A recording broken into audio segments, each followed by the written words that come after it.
नमस्कार दोस्तों, मैं पीयूष राठौर एक बार फिर स्वागत करता हूं आपका स्टडी जोन क्लासेस के ऑनलाइन प्लेटफॉर्म पर। तो दोस्तों, लास्ट क्लास हमने बात की थी मैकेनिक्स का चैप्टर नंबर फर्स्ट की स्टार्टिंग हमने मैकेनिक्स की थी। Basic of mechanics and force system के बारे में अपन ने दोस्तों लास्ट क्लास में डिस्कस किया था। मैकेनिक्स की शुरुआत हमने लास्ट क्लास से की थी दोस्तों। लास्ट क्लास से हम मैथमेटिक्स की और लास्ट क्लास से हमने मैकेनिक्स की शुरुआत की थी। लास्ट क्लास में दोस्तों हमने बात की थी बेसिक ऑफ मैकेनिक्स की। मैकेनिक्स क्या होता है, किसे हम मैकेनिक्स कहते हैं, मैकेनिक्स की ब्रांच के बारे में हमने डिस्कस किया था। मैकेनिक्स की दो ब्रांच होती है, एक तो स्टैटिक्स और डायनेमिक्स। स्टैटिक्स क्या होती है, जब फोर्स लगाने पर भी वस्तु स्थिर अवस्था में रहती है तो उसे स्टैटिक्स कहते हैं, और अगर गति करने लग जाती है तो डायनेमिक्स के अंतर्गत आती है। डायनेमिक्स में हमने दो कंडीशन पढ़ी थी, एक काइनेमेटिक्स और काइनेटिक्स। काइनेटिक्स यानी शुद्ध बल गतिकी और काइनेटिक्स यानी बल गतिकी। शुद्ध बल गतिकी में दोस्तों हमने पढ़ा था कि प्रकृति में स्थित बलों के द्वारा, जैसे गुरुत्वाकर्षण बल के द्वारा ये मारकर नीचे जा रहा है, तो ये शुद्ध बल गतिकी के अंतर्गत आएगा। और हमारे द्वारा बल लगाने पर यदि वस्तु गति कर रही है तो काइनेटिक्स यानी बल गतिकी के अंतर्गत आती है। जैसे हम साइकिल पे पेडल लगाने से साइकिल आगे चलती है, यानी हमारे द्वारा फोर्स लगाने पर वस्तु गति कर रही है तो किसके अंतर्गत आएगी, बल गतिकी के अंतर्गत आएगी। और प्रकृति में स्थित बलों के द्वारा, जैसे गुरुत्वाकर्षण बल के कारण मारकर नीचे गिरा, नदी में पानी बह रहा है, उसके प्रवाह की दिशा में नाव बिना चलाए चल रही है, तो वो भी किसके अंतर्गत आएगी, काइनेमेटिक्स के अंतर्गत आएगी, क्योंकि वहाँ भी प्रकृति में उपस्थित बल के द्वारा क्या हो रही है, वस्तु गति कर रही है। तो दोस्तों, हमने लास्ट क्लास में बेसिक मैकेनिक्स का पढ़ा था और उससे रिलेटेड कुछ कंसेप्ट हमने पढ़े थे। तो दोस्तों, उसी श्रृंखला में आगे बढ़ते हुए आज की क्लास को अपन स्टार्ट करेंगे। क्लास को स्टार्ट करने से पहले मैं आपसे कहना चाहता हूँ, क्लास के लिंक को अपने दोस्तों के बीच अधिक से अधिक शेयर कर दो, जो भी सेकंड सेमेस्टर में, ताकि अधिक से अधिक विद्यार्थी हमसे जुड़ सके। और दोस्तों, मैं आपसे कहना चाहता हूँ, एक बार कमेंट करके रिप्लाई कर दो, वीडियो की क्वालिटी वॉइस वगैरह सब ओके ना, क्लियर है ना, फिर अपन क्लास को कंटिन्यू करते हैं। ठीक है,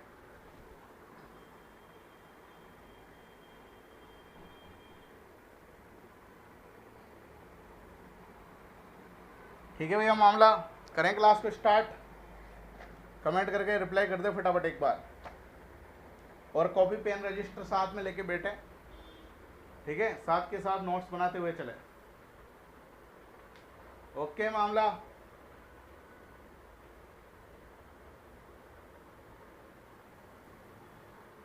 जल्दी कमेंट करे भैया। ठीक है सब कुछ ओके भैया। रजत गोचर स्वागत है आपका। सारांश ओके भैया।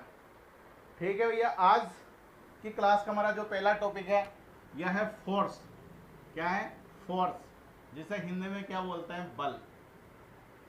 अब भैया, बल किसे कहते हैं, फोर्स किसे कहते हैं, इसके बारे में अपन डिस्कस करते हैं। दोस्तों, बल एक ऐसी प्रवृत्ति है जो स्थिति में परिवर्तन कर देती है किसी भी वस्तु की। मान लो दोस्तों, कोई वस्तु स्थिर है, ये एक तल है, इस पर एक पिंड आराम से रखा हुआ था, बैठा हुआ था बेचारा आराम से, इसे किसी भी प्रकार की कोई समस्या नहीं हो रही थी। लेकिन इसकी ज़िंदगी में उफान आया और किसी ने इसको धक्का मारा। धक्का मारते ही ये गति करने लग गया। कुछ समय बाद ये गति करने के बाद इस जगह आ गया, यहाँ से। ठीक है, किसके कारण, इसके द्वारा। जिसने भी इसे धक्का मारा उसने क्या किया, इस पिंड पर एक बल लगाया। यानी बल एक ऐसी प्रवृत्ति है जो वस्तु की स्थिति में परिवर्तन कर देती है। ये इस जगह स्थिर थी, जिंदगी में सब कुछ बढ़िया चल रहा था, लेकिन एक आया और इसने धक्का मारा तो इसकी स्थिति में क्या कर दिया, परिवर्तन कर दिया, इस वस्तु को यहाँ से यहाँ ले आया। तो ऐसी प्रवृत्ति जो वस्तु की स्थिति में परिवर्तन कर दे, उस प्रवृत्ति को क्या कहा जाता है, बल कहा जाता है, फोर्स कहा जाता है। अब जरूरी नहीं है ये वस्तु स्थिर ही हो, स्थिर वस्तु को ये गतिशील कराए। मान लो इधर से एक पहिया, ये पहिया गुड़कते हुए इधर आ रहा था आगे, ठीक है, इधर से व्यक्ति आया और इसने बल लगा दिया, फोर्स लगा दिया, ठीक है, यानी इस पहिए को रोक दिया। बेचारा अच्छा खासा भग रहा था, खुश होके जा रहा था कहीं पे कि चलो, ये मान लो एक आदमी भग रहा था या एक पहिया चल रहा था आगे, एक आदमी ने क्या किया, इसके बल लगाया और इस पहिए को उसकी जगह पर रोक दिया। तो वहां पे भी क्या किया, उसकी स्थिति में परिवर्तन कर दिया।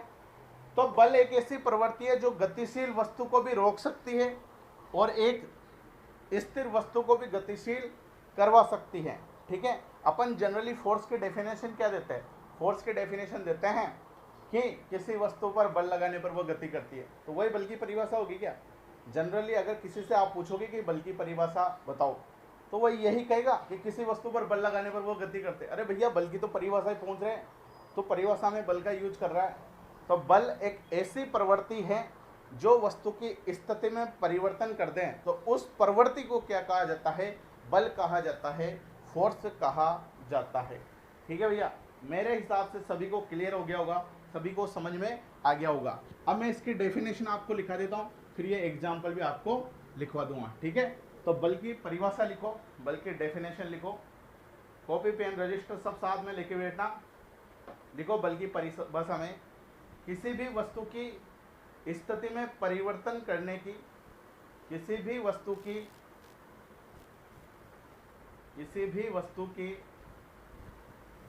स्थिति में परिवर्तन करने की, किसी भी वस्तु की स्थिति में परिवर्तन करने की प्रवृत्ति जो गतिज वस्तु को विराम अवस्था में, जो गतिज वस्तु को विराम अवस्था में,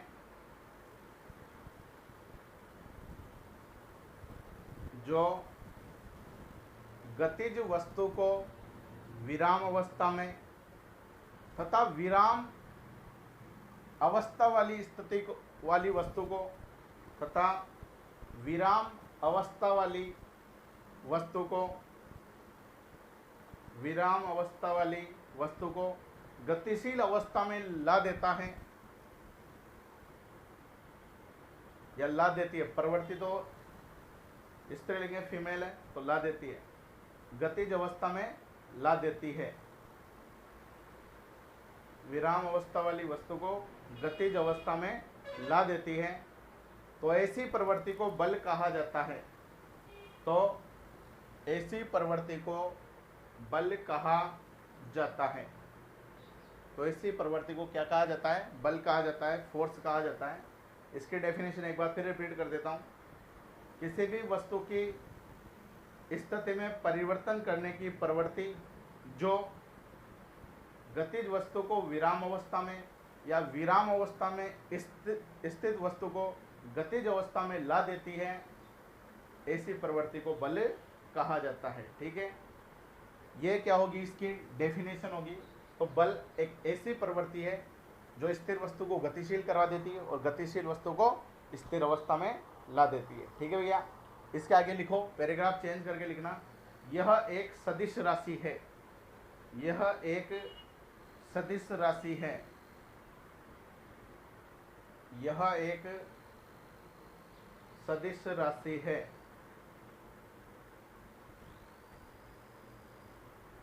यह एक सदिश राशि है तथा इसका मात्रक एसआई यूनिट में, तथा इसका मात्रक एसआई यूनिट में न्यूटन होता है, न्यूटन होता है, तथा इसका मात्रक एसआई यूनिट में न्यूटन होता है। ठीक है भैया, तो बल क्या होता है इसके बारे में मैंने डिस्कस किया। बल की परिभाषा मैंने आपको लिखा दी, किसी का अगर छूट गया हो तो एक बार मैं और रिपीट कर रहा हूँ। किसी भी वस्तु के स्थिति में परिवर्तन करने की प्रवृत्ति जो कि वस्तु को गतिज अवस्था से विराम अवस्था में ला देती है या विराम अवस्था में स्थित वस्तु को गतिशील अवस्था में ला देती है, ऐसी प्रवृत्ति बल कहलाती है। यह एक सदिश राशि है तथा इसका मात्रक एसआई यूनिट में न्यूटन होता है। ठीक है भैया, यह डेफिनेशन हमने समझी। इसका एग्जाम्पल, फॉर एग्जाम्पल, एग्जाम्पल में लिख लेना, फॉर एग्जाम्पल। इसका एग्जाम्पल क्या है?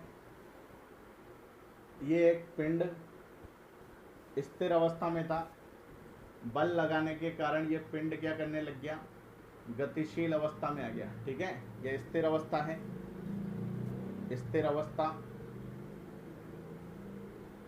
में स्थित पिंड, में स्थित पिंड, ये क्या आ गया, गतिज अवस्था में, गतिज अवस्था में स्थित पिंड, स्थित पिंड, गतिज या गतिशील अवस्था में स्थित पिंड। ठीक है, ये एक तल है, एक सतह है जिस पर ये पिंड रखा हुआ है। ठीक है, यह बना लेना, अभी टाइम दूंगा मैं आपको बनाने के लिए। पहले समझते हैं, हमने परिभाषा में एक शब्द लिखा कि बल एक सदिश राशि होती है।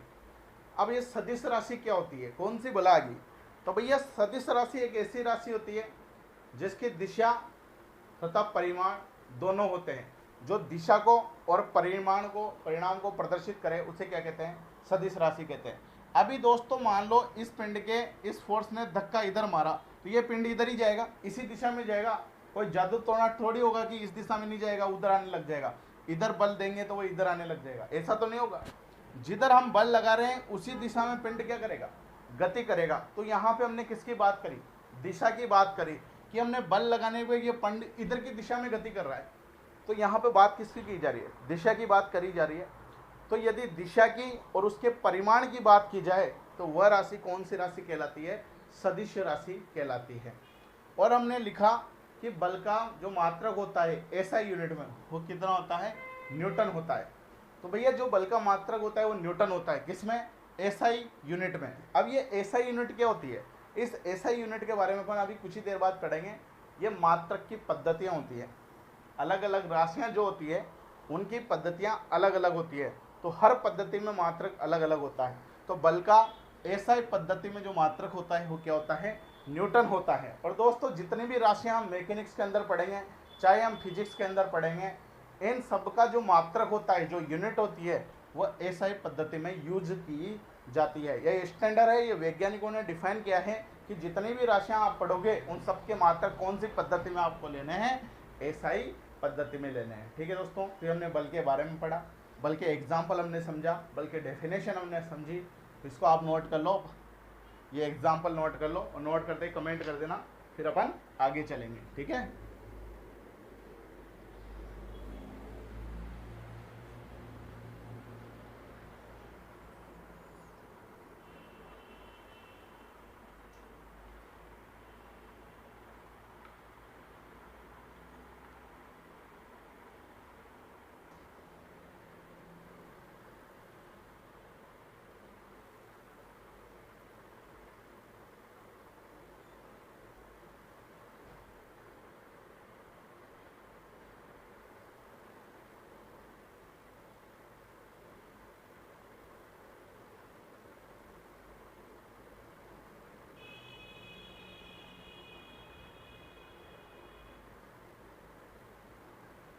उतार दे, कमेंट कर देना। जब भी आप उतारो, उतारते जो भी उतारता जाए वो कमेंट करते जाया करो। ठीक है, उतार लिया, रजत गोचर, ओके भैया। जो भी उतारता जाए वो कमेंट करता जाए। ठीक है, फिर अपन आगे बढ़ेंगे।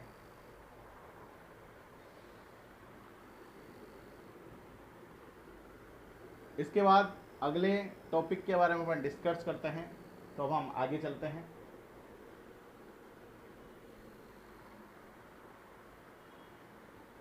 अंकुर नागर, सारांश प्रजापत, ठीक है भैया। अब अगला हेडिंग डालो, सदिश राशि। बात करते हैं, अगला हेडिंग है सदिश राशि। क्या होती है सदिश राशि, अगला हेडिंग है सदिश राशि। अगला टॉपिक क्या हमारा, सदिश राशि। ठीक है, देखो इसमें सदिश राशि में वेक्टर क्वांटिटी बोलते हैं, इंग्लिश में क्या बोलते हैं सदिश राशि को, वेक्टर क्वांटिटी। देखो इसमें वह राशि जिसमें परिमाण व दिशा दोनों होना आवश्यक है, वह राशि जिसमें परिमाण व दिशा दोनों होना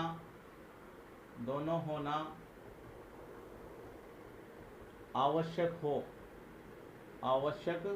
हो सदिश राशि कहलाती, सदिश राशि कहलाती है, सदिश राशि कहलाती है। ये मात्रा वात्राओं का अंतर भैया तुम देख लेना, छोटी आती है बड़ी आती है, हिंदी विंदी नहीं आती मेरे को, ठीक है। तो वह राशि जिसमें परिमाण व दिशा दोनों होना आवश्यक हो क्या कहलाती है, अदिश राशि, सदिश राशि कहलाती है। क्या कहलाती है, सदिश राशि। इसके डेफिनेशन आप नोट कर लो, फिर अपन समझाते हैं इसे। इसके एग्जाम्पल भी लिख लेना, बल, आघूर्ण, वेग, त्वरण। फॉर एग्जाम्पल इसके एग्जाम्पल है सदिश राशि की, कौन कौन से एग्जाम्पल है, बल, आघूर्ण, वेग, त्वरण, ठीक है। बल तो हमने अभी पढ़ा, आघूर्ण क्या होता है इसके बारे में अपन इस चैप्टर में आगे पढ़ेंगे, वेग क्या होते हैं यह भी हम आगे पढ़ेंगे मैकेनिक्स में, त्वरण क्या होता है ये भी हम आगे पढ़ेंगे। तो भैया जो भी ये एग्जाम्पल है, बल, आघूर्ण, वेग, त्वरण, ये किसके एग्जाम्पल है, सदिश राशियों के एग्जाम्पल है। मतलब जो ये है ये दिशा पे भी निर्भर करेंगे, इनके मान के साथ, इनके परिमाण के साथ साथ। तो ऐसी राशियां जो परिमाण व दिशा, इनके नीचे अंडरलाइन कर लेना, ऐसी राशियां जो परिमाण व दिशा दोनों पर निर्भर करती हो या दोनों आवश्यक हो उनके लिए, वह क्या कहलाती है, सदिश राशियां कहलाती है। मतलब दिशा के बिना उनका कोई लेना देना नहीं है, ठीक है। हम ऐसे तो कहेंगे भाई इस पर बल लगाए तो ये इधर गति करेगा, ठीक है। अगर नदी में पानी बह रहा होता है तो हम कहते हैं ना कि पानी इस दिशा में बह रहा है, नदी इधर बह रही है, तो पानी का वेग किधर है, जिधर हम देखते हैं भाई नदी इधर बह रही है तो पानी का वेग इधर है, नदी इधर बहती है तो पानी का वेग इधर है। तो वहाँ पे भी दिशा का ज्ञान आवश्यक है कि भाई नदी इस दिशा में बह रही है, तो वेग भी क्या है, सदिश राशि है। तो जिसमें भी दिशा आवश्यक हो वो कौन सी राशि है, सदिश राशि है। और इसके एग्जाम्पल ये है, ठीक है भैया। इसके बाद हम बात करते हैं अदिश राशि की। अगला हेडिंग है हमारा अदिश राशि। अदिश राशि इंग्लिश में बोलते हैं स्केलर क्वांटिटी। क्या बोलते हैं, स्केलर क्वांटिटी। तो अगला हेडिंग डालो, अदिश राशि, स्केलर क्वांटिटी।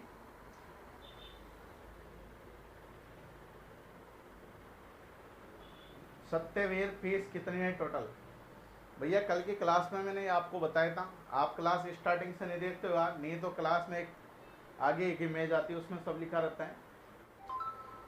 तो अदिश राशि स्केलर क्वांटिटी के बारे में अपन पढ़ते हैं, क्या होती है स्केलर क्वांटिटी।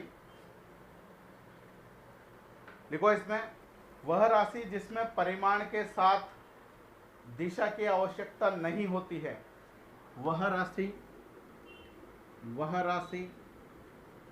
जिसमें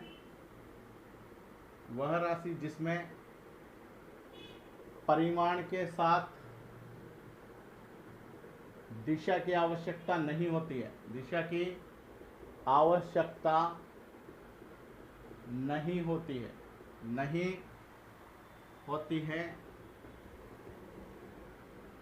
अदिश राशि कहलाती है। अदिश राशि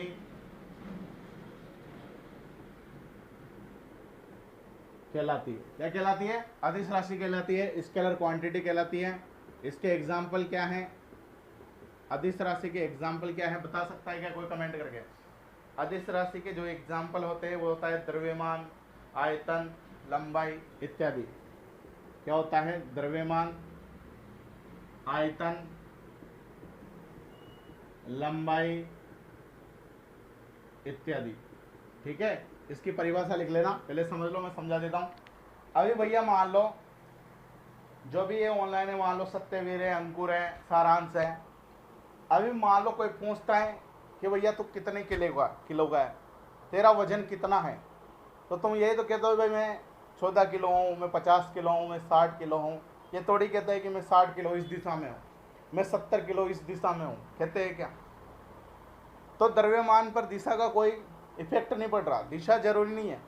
दूध वाला दूध लेके आता है, हम कहते हैं 2 लीटर दूध दे दे, 3 लीटर दूध देते, ऐसे कहते हैं कि भाई इस दिशा में 2 लीटर दूध दे दे, इस दिशा में 3 लीटर दूध दे दे। तो क्या है, आयतन, द्रव्यमान, इस पर दिशा का प्रभाव पड़ रहा है क्या, नहीं पड़ रहा। तो ये क्या है, अदिश राशियाँ हैं। लंबाई, मान लो हम कहते हैं कि पेड़ कितना लंबा है, ये कहते हैं कि इस दिशा में इतना लंबा है, इस दिशा में इतना लंबा है। भाई इतना लंबा है, कोई व्यक्ति इतना लंबा है तो कहता है क्या, ये पूर्व दिशा में इतना लंबा है, पश्चिम दिशा में इतना लंबा है, ठीक है। तो जिन पर दिशा का कोई प्रभाव नहीं पड़ता, जिसके लिए दिशा की कोई आवश्यकता नहीं होती है, उन्हें कौन सी राशि कहते हैं? अदिश राशि कहती है। और ये अदिश राशियों क्या है? एग्जाम्पल है। अब ये डेफिनेशन उतार लो और ये एग्जाम्पल उतार लो, ठीक है? अब उतार दे, कमेंट कर देना, फिर अपन आगे चलते हैं। क्षेत्रफल, एरिया, क्षेत्रफल भी भैया क्या है? क्षेत्रफल भी अदिश राशि है, एरिया भी अदिश राशि है। यूँ थोड़ी कहते हैं अपन इस दिशा में इतना क्षेत्रफल है, एरिया भी स्केलर क्वांटिटी है, अदिश राशि है। ठीक है भैया, इसे उतारो आप, फिर अपन आगे चलते हैं।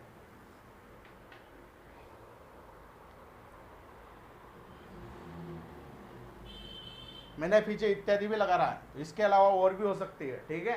इसके अलावा और भी हो सकती है सदिश और अदिश राशियां।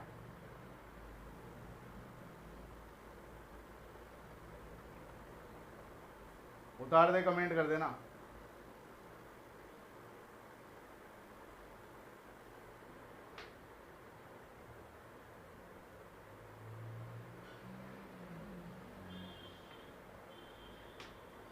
ठीक है भैया, ठीक है, चलो आगे चलते हैं। अगला टॉपिक डालो मात्रक। अगला हेडिंग डालो मात्रक, जिसे इंग्लिश में बोलता है यूनिट्स। क्या बोलते हैं? यूनिट, यूनिट्स यानी मात्रक। तो अगला हेडिंग है हमारा मात्रक, यूनिट्स। अब दोस्तों मात्रक क्या होता है, किसे हम मात्रक कहते हैं? दोस्तों जिस प्रकार से हमारे बारे में जानने के लिए हमारा नाम रखा जाता है, भाई इसका नाम ये है, इसका नाम है, तभी तो घर वाले बुलाते हैं, अरे सारांश आना, अरे दीपक आना, तो नाम रखा जाता है आपको प्रदर्शित करने के लिए। उसी प्रकार से दोस्तों इन राशियों को प्रदर्शित करने के लिए, जैसे द्रव्यमान, आयतन, लंबाई, इनको प्रदर्शित करने के लिए, इनको डिनोट करने के लिए, इनको प्रदर्शित करने के लिए भी क्या रखा जाता है? जिस क्वांटिटी का यूज किया जाता है, जिस राशि का यूज किया जाता है, उसे क्या कहते हैं? मात्रक कहते हैं। क्या कहते हैं? मात्रक। तो इसके डेफिनेशन लिखो पहले। किसी भी राशि का प्रतीक या संकेत, किसी भी राशि का प्रतीक या संकेत मात्रक कहलाता है। मात्रक कहलाता है। किसी भी राशि का प्रतीक या संकेत किसके द्वारा उस राशि को प्रदर्शित करते हैं, वह क्या कहलाता है? मात्रक कहलाता है, यूनिट्स कहलाता है। ठीक है भैया, तो इसके डेफिनेशन लिख लो, फिर अपन समझते हैं वन बाय वन।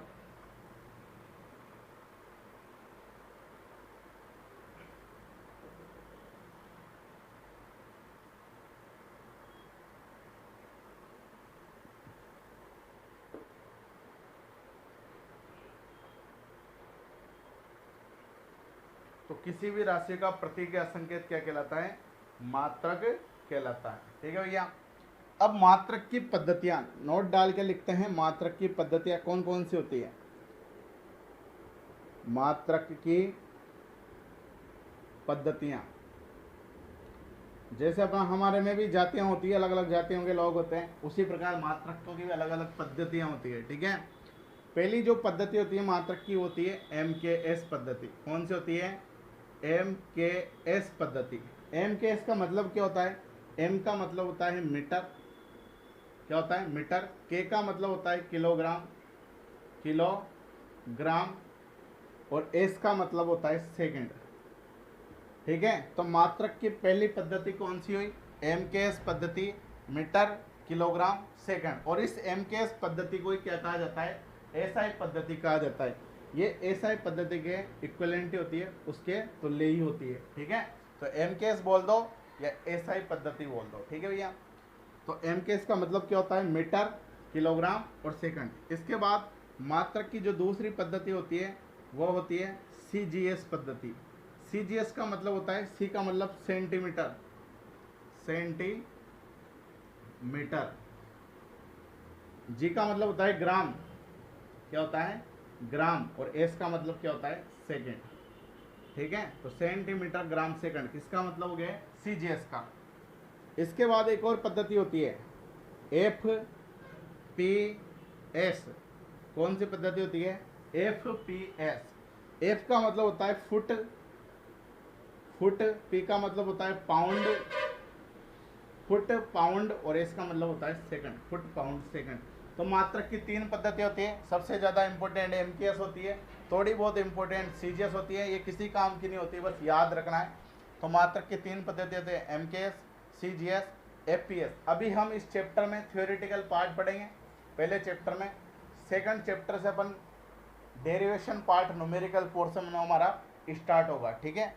तो एमकेएस क्या होती है, metre kilogram second, CGS centimetre gram second, FPS foot pound second, ठीक है भैया। इसको आप नोट कर लो और नोट करते कमेंट कर देना, फिर अपन आगे चलते हैं, ठीक है।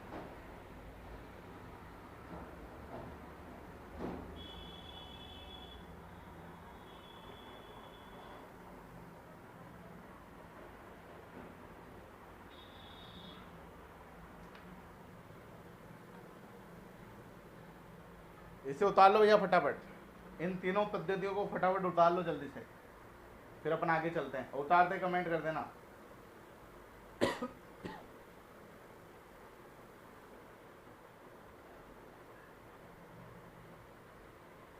उतार लिया, ठीक है। चलो इसके बाद एक टेबल बनाते हैं अपन कि कौन सी राशि का मात्रक क्या है और उसका संकेत क्या है, उसे किससे प्रदर्शित करते हैं, ठीक है।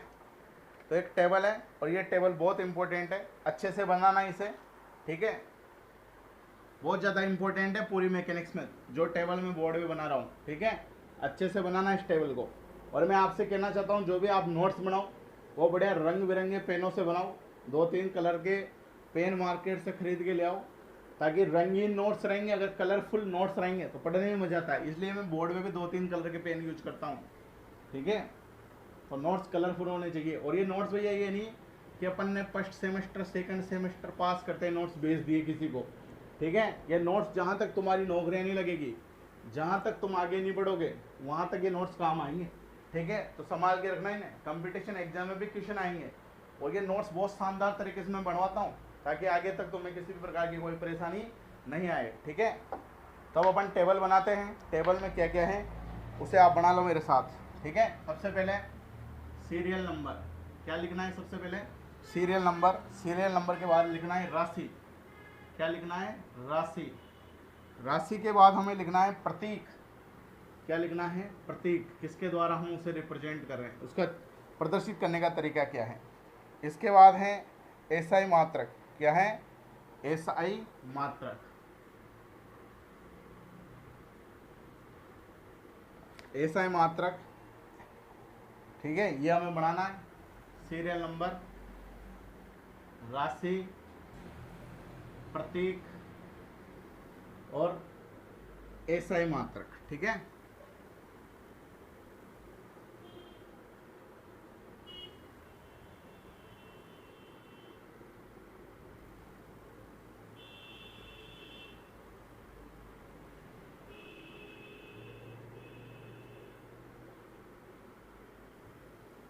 तो टेबल बना लो, फिर लिखता हूं मैं इसको क्या कहा जाता है, ठीक है।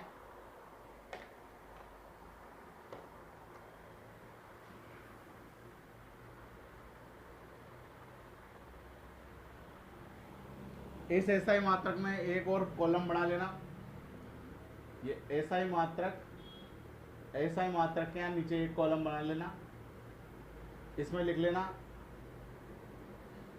मोल मात्रक, मोल मात्रक, और इधर लिख लेना संकेत, क्या लिख लेना, संकेत। इधर तो लिखना मोल मात्रक और इधर क्या लिखना, संकेत, ठीक है भैया। तो कॉलम में लिख लो एसआई मात्रक के में मोल मात्रक और संकेत, ठीक है।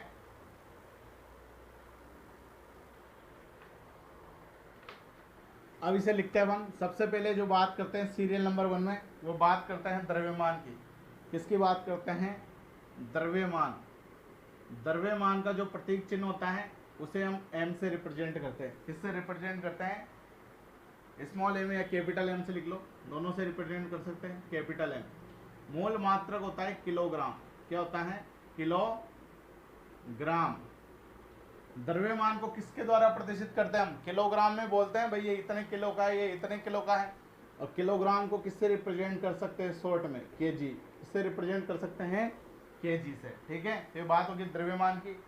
अब बात करेंगे किसकी, लंबाई की। किसकी बात करेंगे, सेकंड जो राशि है वह है लंबाई। क्या है, लंबाई। लंबाई को किससे रिप्रेजेंट करते हैं, कैपिटल एल से।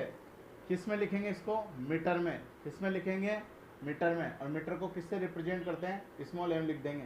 क्या लिख देंगे, स्मॉल एम। तो लंबाई, लंबाई को कैपिटल एल से रिप्रेजेंट करते हैं, स्मॉल एल से भी कर सकते हैं।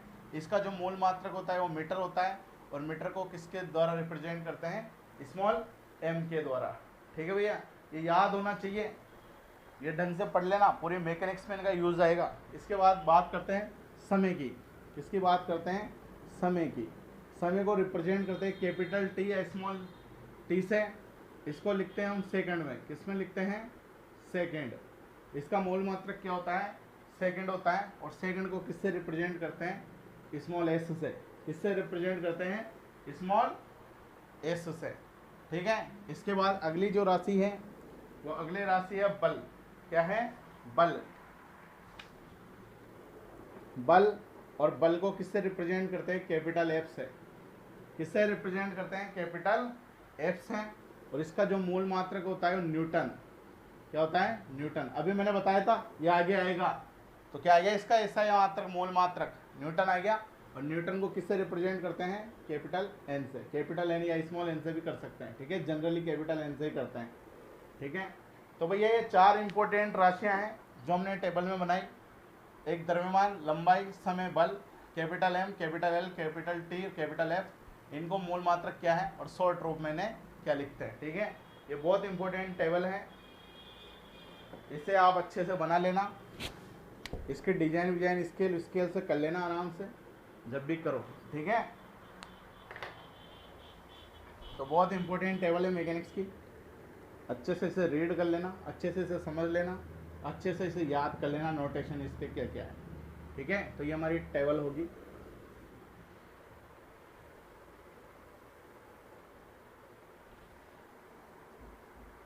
इसे उतार लो, ये उतार दे, कमेंट कर देना, फिर अपन आगे चलेंगे।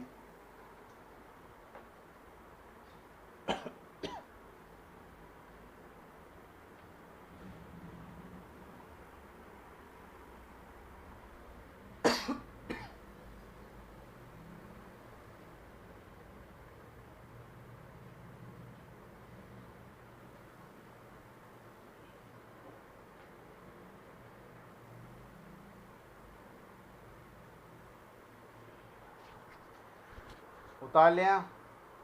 अब यहाँ पे लिखो कुछ महत्वपूर्ण संबंध, कुछ महत्वपूर्ण रिलेशन है जो हमें ध्यान रखने हैं। तो अगला हेडिंग क्या है हमारा, कुछ महत्वपूर्ण संबंध। कुछ महत्वपूर्ण संबंध। तो भैया ये मैकेनिक्स के संबंध है, इन्हें याद रख लेना। ठीक है, अगर ये मैकेनिक्स के संबंध याद रखोगे तो सुखी पाओगे जिंदगी में। और अगर कॉलेज की लाइफ में संबंध बनाने के लिए इधर उधर भटकने लग गए तो ये संबंध बिगड़ जाएंगे फिर, और ये संबंध बिगड़ गए तो ज़िंदगी बिगड़ जाएगी। ठीक है, तो कॉलेज में संबंध बनाने पे ध्यान मत देना। ठीक है, इन वाले संबंधों को याद करने पे ध्यान देना भैया। ठीक है, अगर लाइफ बनानी हो तो, और अगर लाइफ बिगाड़नी हो तो दूसरे संबंध पे ध्यान दे लेना, इन मैकेनिक्स के संबंध पे ध्यान मत देना। ठीक है, तो लिखो कुछ महत्वपूर्ण संबंध क्या है। पहला जो रिलेशन हुआ है, 1 मीटर बराबर होता है 3.28 फीट। पहला संबंध क्या है, 1 मीटर बराबर क्या होता है, 3.28 फीट होता है। ठीक है, फीट या फीट कुछ भी लिख लो। 1 मीटर बराबर 3.28 फीट होता है। ठीक है, इसे ध्यान होना चाहिए। सेकंड होता है 1 मीटर बराबर 12 इंच होता है। 1 मीटर बराबर क्या होता है, 12 इंच होता है। भैया ये सारे रिलेशन जब भी हम न्यूमेरिकल सोल्व करेंगे, आगे मैकेनिक्स में क्वेश्चन सोल्व करेंगे तब काम आएंगे। ठीक है, और केवल फर्स्ट ईयर में काम नहीं आएंगे, ये सेकंड ईयर में, थर्ड ईयर में, कंपटीशन एग्जाम में, सब में काम आएंगे। 1 मीटर बराबर 3.28 फीट, 1 मीटर बराबर 12 इंच। ठीक है, इसके बाद जो तीसरा इंपॉर्टेंट रिलेशन है वो तो आपको पता भी होगा। तीसरा है, ये साथ के साथ उतारते भी चलना, याद करते भी चलना। 1 मीटर बराबर होता है 100 सेंटीमीटर। कितना होता है, 1 मीटर बराबर 100 सेंटीमीटर होता है। ये तो आपको याद भी होगा। ठीक है, 1 सेंटीमीटर बराबर होता है 1 सेंटीमीटर बराबर होता है 10 mm। ये इंपॉर्टेंट रिलेशन है, ये सबसे ज़्यादा इंपॉर्टेंट रिलेशन है। 1 सेंटीमीटर बराबर 10 mm बहुत ज़्यादा इंपॉर्टेंट रिलेशन है पूरे मैकेनिकल इंजीनियरिंग और पूरी सिविल इंजीनियरिंग में ये रिलेशन बहुत ज़्यादा यूज होता है। 1 सेंटीमीटर बराबर कितना mm होता है? 10 mm बराबर 10 mm होता है। कितना होता है? 10 mm। एक पांचवा रिलेशन है 1 मीटर बराबर होता है 1000 mm। ये भी इम्पोर्टेंट रिलेशन है, बहुत ज़्यादा इम्पोर्टेंट है। 1 मीटर बराबर क्या होता है? 1000 mm होता है। mm का मतलब होता है मिलीमीटर। mm का मतलब क्या होता है? मिलीमीटर लिख देता हूँ मैं। mm का मतलब होता है मिलीमीटर। क्या होता है? मिलीमीटर। और इस m का मतलब क्या होता है? मीटर। तो 1 मीटर बराबर 1000 mm, 1 सेंटीमीटर बराबर 10 mm। ये बहुत इंपॉर्टेंट रिलेशन है भैया। ये क्या है? बहुत ही इंपॉर्टेंट रिलेशन है। एक बहुत ज़्यादा इंपॉर्टेंट रिलेशन है। 1 न्यूटन बराबर 10 की घात 5 डाइन। 1 न्यूटन बराबर 10 की घात 5 डायन। ये डाकना नहीं है, क्या है? 1 न्यूटन बराबर 10 की घात 5 डाइन। क्या है? डाइन। ये भी बहुत इंपॉर्टेंट है। डाइन। न्यूटन किसका मात्रक होता है? बल का मात्रक होता है। किसका मात्रक होता है? बल का। और डाइन भी किसका मात्रक होता है? डाइन भी बल का मात्रक होता है। किसका मात्रक होता है? डाइन का। हाँ, 1 मीटर बराबर 12 इंच। 1 मीटर बराबर 3.28 फीट।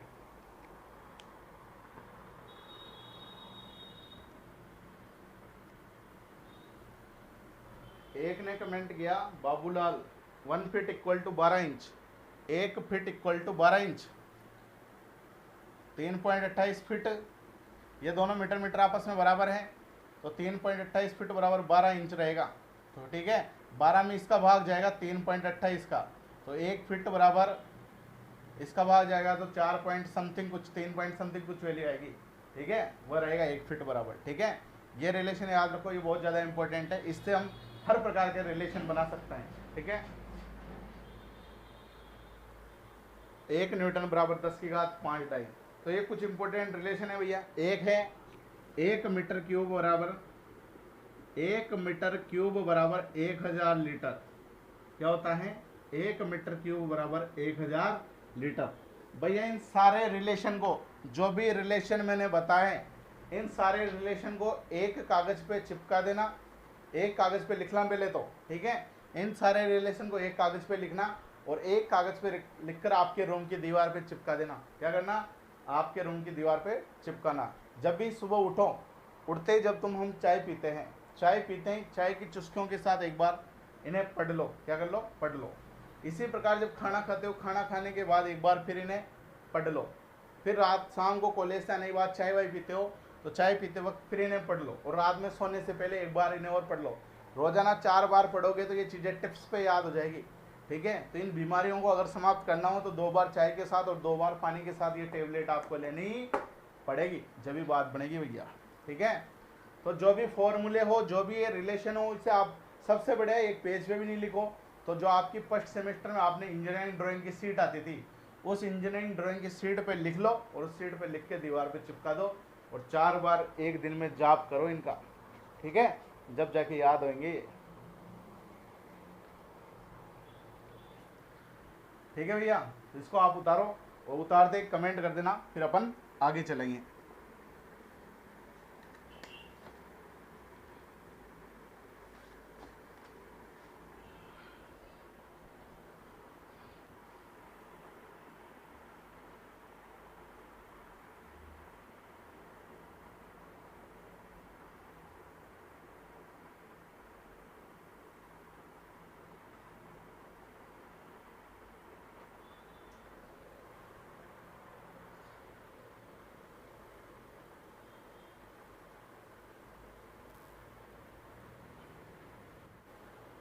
ठीक है भैया, उतार लिया।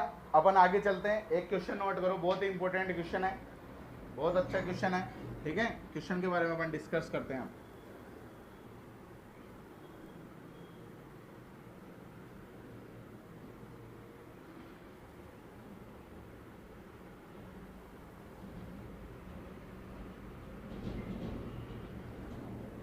क्वेश्चन लिखो भैया कि यदि किसी वस्तु पर, क्वेश्चन है नोट करो आप, यदि किसी वस्तु पर 10 न्यूटन का बल लगाया जाता है यदि किसी वस्तु पर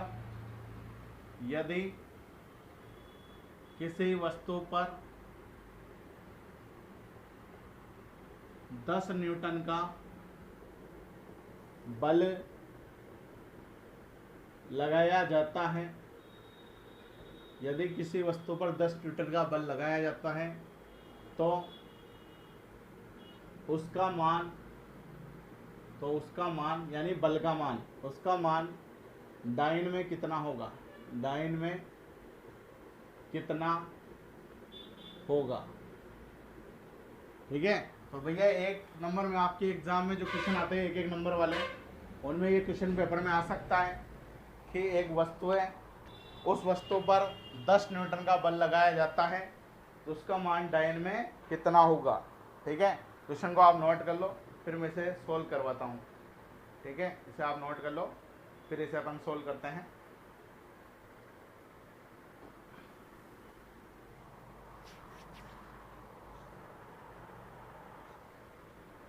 ठीक है, अब इसे सोल्व करते हैं। भैया हमें यहाँ दे रखा है, यहाँ क्या दे रखा है, यहाँ बल F बराबर 10 न्यूटन। जैसा हम क्वेश्चन में बोर्ड पे करूँगा उसी प्रकार से आपको एग्जाम में करना है, तभी आपको पूरे नंबर मिलेंगे। ठीक है भैया, यहाँ बल F बराबर 10 न्यूटन दे रखा है और हम जानते हैं 1 न्यूटन बराबर होता है 10⁵ डाइन। हमने पढ़ा अभी थोड़ी देर पहले 1 न्यूटन बराबर क्या होता है 10⁵ डायन। ठीक है, तो मैं इसको ऐसे लिख सकता हूँ 10 × 1 न्यूटन। 10 न्यूटन को क्या लिख सकता हूँ, 10 × 1 न्यूटन लिख सकता हूँ, क्योंकि 10 को 1 से गुणा करेंगे तो 10 ही तो आएगा। तो मैंने यहाँ 10 का 10 लिख दिया और 1 न्यूटन की जगह क्या लिख दिया, 1 न्यूटन की जगह लिख दिया 10⁵5। तो 10 × 10⁵5 तो कितना हो जाएगा, 10⁵6 हो जाएगा। भाई 10⁵5 तो यहाँ और 10⁵1 यहाँ। जब भी दोनों घातें आपस में गुणा होती है तो जब भी कोई दो संख्या आपस में गुणा होती है तो घातें आपस में जुड़ जाती है।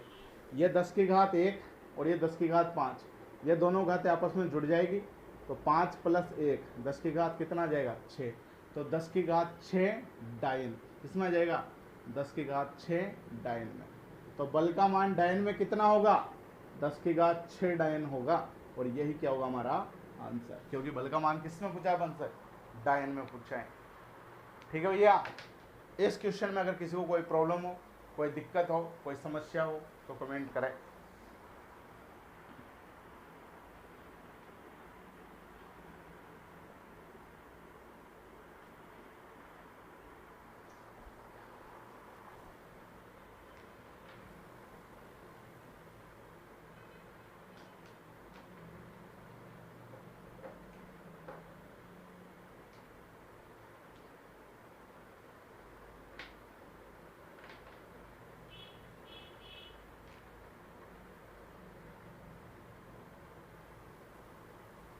ठीक है, मामला क्लियर है, ये बात सभी को समझ में आ गई, या किसी को कोई दिक्कत, कोई परेशानी, कोई समस्या। ठीक है मामला,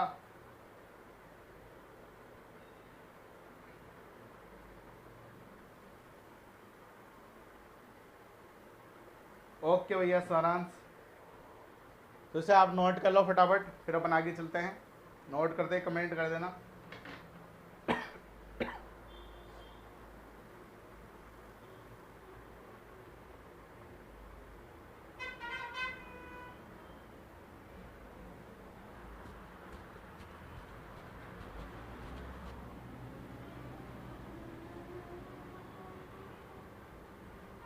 ठीक है भाई, इसके बाद अगला हेडिंग है हमारा बलों के प्रकार। अगला हेडिंग क्या है, बलों के प्रकार, जिसे क्या बोलेंगे, टाइप्स ऑफ फोर्स। इंग्लिश में क्या बोलेंगे, types of force. English word भी हमें याद रहना चाहिए भैया, ठीक है, तभी बात बनेगी। तो अगला हेडिंग क्या है हमारा, बलों के प्रकार, टाइप्स ऑफ फोर्स। ठीक है, अब जो यहाँ पे मैकेनिक्स में जो बल यूज किए जाते हैं, कौन कौन से प्रकार के बल यहाँ पर पिंड पर हम लगा सकते हैं, या कौन कौन से प्रकार के बल पिंड पर लगाए जाते हैं। तो यहाँ पे 3 प्रकार के बल जनरली लगाए जाते हैं। पहला होता है तनाव बल, दूसरा होता है संपीड़न बल, संपीड़न बल, और तीसरा होता है कर्तन बल। कौन सा होता है? कर्तन बल। तो जनरली जिस पिंड पर हम बल लगाएंगे तो किसी पिंड पर हम 3 प्रकार के बल लगा सकते हैं, तनाव बल, संपीड़न बल, कर्तन बल। ठीक है, कौन से बल को तनाव बल कहा जाता है, कौन से बल को संपीड़न बल कहा जाता है, कौन से बल को कर्तन बल कहा जाता है, इसके बारे में डिस्कस अपन अगली क्लास में कंटिन्यू करेंगे, जो कि कल होगी। ये उतारने के बाद पहला हेडिंग डाल लेना तनाव बल। पहला हेडिंग क्या डाल लेना? तनाव बल, जिसे इंग्लिश में बोलते हैं tensile force. Tensile force English में क्या बोलते हैं? Tensile force. किसे? तनाव बल को। ठीक है, तो पहले दे नोट कर लो कौन कौन से प्रकार के बल यहाँ पे यूज़ किए जाएंगे, और फिर पहला हेडिंग डाल लेना तनाव बल, टेंसाइल फोर्स, जिसके बारे में अपन कल की क्लास में डिस्कस करेंगे।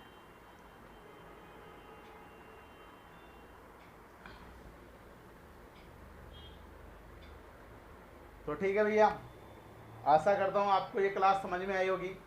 फिर भी यदि किसी को कोई समस्या हो, कोई दिक्कत हो, कोई परेशानी हो, कोई भी चीज़ पूछनी हो, तो आप कमेंट बॉक्स में कमेंट कर देना, टाइप कर देना कमेंट। आपकी समस्या का समाधान जरूर किया जाएगा। और दोस्तों, आज हमारी सेकंड डेमो क्लास थी। कुछ डेमो क्लास, 1-2 डेमो क्लास और होएगी। उसके बाद हमारी मैथ मैकेनिक्स की क्लासेज ऐप में चलेगी, और फिजिक्स की यूट्यूब पे भी चलेगी और ऐप में भी चलेगी। जिसको भी ऐप के अंदर बैच ज्वाइन करना हो वो जल्द से जल्द बैच ज्वाइन कर सकता है। ऐप का लिंक मैंने डिस्क्रिप्शन में दे रखा है। डिस्क्रिप्शन में जाके आप अपनी स्टडी जोन क्लासेस की ऑफिशियल ऐप को डाउनलोड कर सकते हो। वहाँ पे कोर्स शो हो गया है, तो उस कोर्स को आप परचेज कर सकते हो, वहाँ से कोर्स को खरीद सकते हो। आप फ़ोन पे के थ्रू, गूगल पे के थ्रू, ये ATM कार्ड से, किसी भी प्रकार से आप पेमेंट कर सकते हो और कोर्स को परचेज कर सकते हो। जैसे आप कोर्स को परचेज करोगे वहाँ पर आपको क्लासें नज़र आ जाएगी। अभी तो खैर यूट्यूब पे भी चल रही है, बाद में ऐप पे चलेगी वहाँ पर। ठीक है, तो आप कोर्स को परचेज कर सकते हो दिए हुए लिंक पर क्लिक करके, ऐप को डाउनलोड करके। वहाँ पे कोर्स शो होने लग गया होगा। ठीक है भैया, तो ठीक है दोस्तों, आज की क्लास को हम यहीं समाप्त करते हैं। इसके आगे का प्रोसेस हम अगली क्लास में कंटिन्यू करेंगे। बहुत बहुत धन्यवाद आपका। जय हिंद, जय भारत।